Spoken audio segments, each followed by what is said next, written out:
So hello friends, welcome back to another new video. तो इस video में guys मैं आपको एक्चुअल में एमएसटी सीईटी की जो मेरिट लिस्ट है वो कैसी होती है वो दिखाने वाला हूँ। साथ ही में गाइज काफ़ी सारे स्टूडेंट्स के ये भी डाउट होते हैं कि अगर हम JEE के थ्रू अप्लाई करते हैं तो वहाँ पे क्या JEE का भी जो मेरिट नंबर है वो रहता है या फिर नहीं। साथ ही में काफ़ी सारे स्टूडेंट्स के ये भी डाउट है कि जब हम डॉक्यूमेंट वेरीफाई करने जाते हैं तो क्या उस टाइम हम कुछ डॉक्यूमेंट्स की जो रिसिप्ट है वो सबमिट कर सकते हैं या फिर नहीं, एंड जो ओरिजिनल डॉक्यूमेंट्स है वो हमें कब तक देना पड़ सकता है। तो ये सब कुछ गाइज जो है वो हमें मेरिट लिस्ट से ही जो है वो समझ में आ जाता है। कैसे वो मैं आपको इस वीडियो में बताऊंगा, तो वीडियो पूरा एंड तक देखते रहिए। एंड अगर गाइज आप इस चैनल पर न्यू हो तो गाइज चैनल को सब्सक्राइब करके बेल आइकन जरूर से दबा दीजिए ताकि आपको एडमिशन प्रोसेस से रिलेटेड सारी जो इन्फॉर्मेशन है वो टाइम टू टाइम मिलती रहे। तो चलिए गाइज देखते हैं कि कैसे होती है हमारी एक्चुअल मेरिट लिस्ट एंड उसमें क्या क्या मेंशन होता है। तो मेरे पास गाइज एग्जांपल के लिए कुछ मेरिट लिस्ट है। तो सबसे पहले गाइज यहाँ पे आपको अपना जो एप्लीकेशन आईडी है वो देखने को मिलेगा। जो हमने एग्जाम के लिए फॉर्म भरा था उसका आईडी अलग रहता है, जो हम एडमिशन के लिए फॉर्म भरते हैं उसका आईडी जो है वो अलग होता है। तो हमें जब फिर से रजिस्ट्रेशन करेंगे तो तब हमें ये जो आईडी है वो मिलता है। एंड ये जो आईडी है वो बहुत काम का होता है। जब हम स्कॉलरशिप वगैरह भी भरते हैं, जो कैटेगरी स्टूडेंट्स है उनके काम में भी ये जो नंबर है वो बहुत ज़्यादा आता है। तो ये वाला नंबर जो है वो संभाल के रखना। फिर नेक्स्ट है गाइज आपका नाम यहाँ पे रहेगा, आपका जेंडर यहाँ पे रहेगा, डेट ऑफ बर्थ रहेगा जो कि सेम नॉर्मल डिटेल्स है। फिर है गाइज यहाँ पे कैंडिडेट टाइप, ठीक है। तो जब आप रजिस्ट्रेशन फॉर्म भरोगे तो वहाँ पे आपको डिफरेंट कैंडिडेट टाइप आएंगे।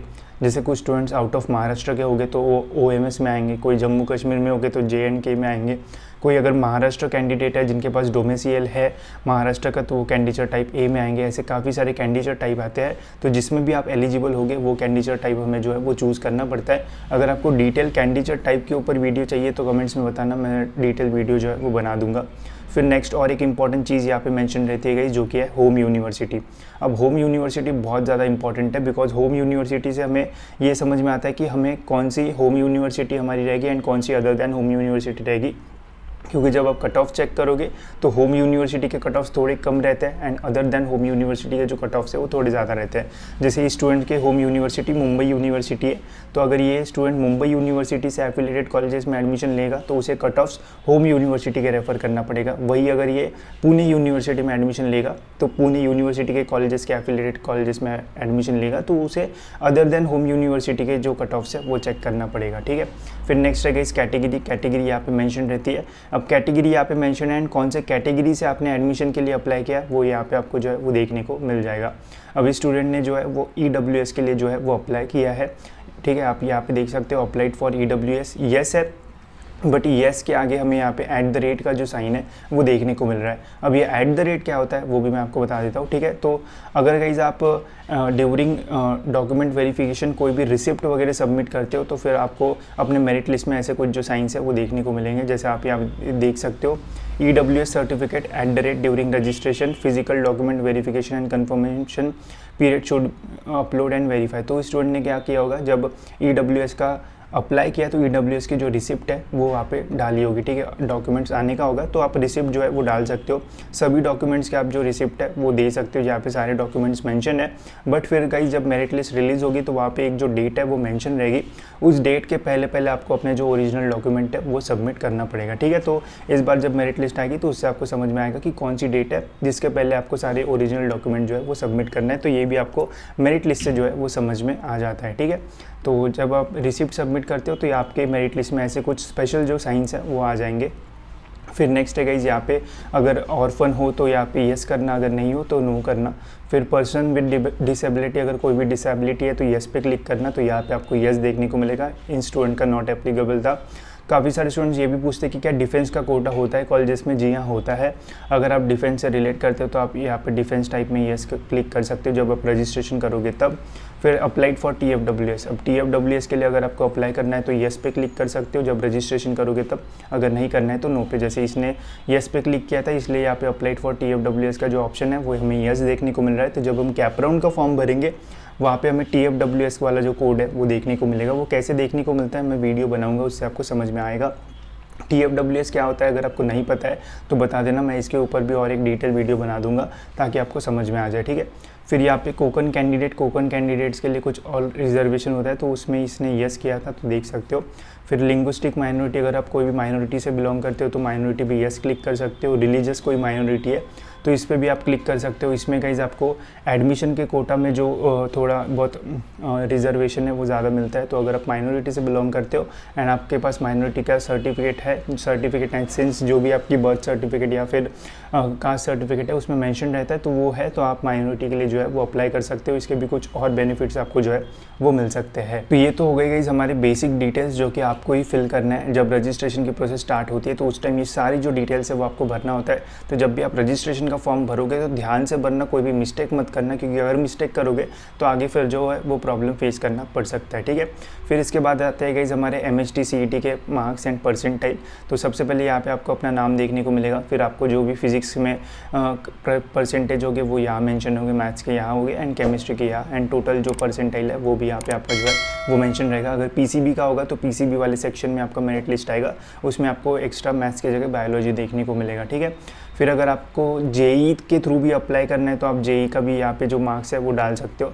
जैसे स्टूडेंट ने JEE से अप्लाई भी किया था तो इसको फिजिक्स का JEE का डाल दिया था, मैथ्स का एंड केमिस्ट्री का, तो टोटल इसे 89 था, ठीक है। तो ओवरऑल इसका PCM भी ठीक था एंड JEE भी ठीक था, तो दोनों में से किसी से भी कॉलेज जो है वो लग सकता था। तो हमने जब इसकी काउंसलिंग की थी तो दोनों से अप्लाई किया था, ठीक है, ताकि उसमें जो भी परसेंटाइल बेस्ट हो किसी भी कॉलेज के लिए उस परसेंटाइल से जो कॉलेज है वो लग जाए, ठीक है। तो जब आप ऑप्शन फॉर्म भरोगे, रजिस्ट्रेशन करोगे, तो अगर आपको दोनों में अच्छे परसेंटाइल है तो दोनों से अप्लाई करना, तो आपको बेनिफिट जो है वो हो सकते हैं। इसलिए काउंसलिंग में जब भी कोई स्टूडेंट आता है तो हम काफ़ी हेल्प करते हैं, उसे समझ में भी आता है कि कैसे पूरा जो है वो अप्लाई करना है, ठीक है।